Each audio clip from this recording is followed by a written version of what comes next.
Hujambo na karibu.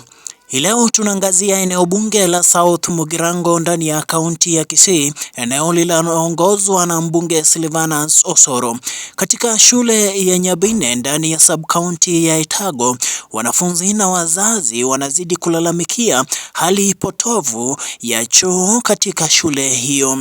Aidha, baadhi ya vyoo vinavyotumika na wanafunzi katika shule hii vipo katika hali potovu zaidi, vingine vikiwa na mashimo ambayo yanaweka maisha ya wanafunzi katika hatari.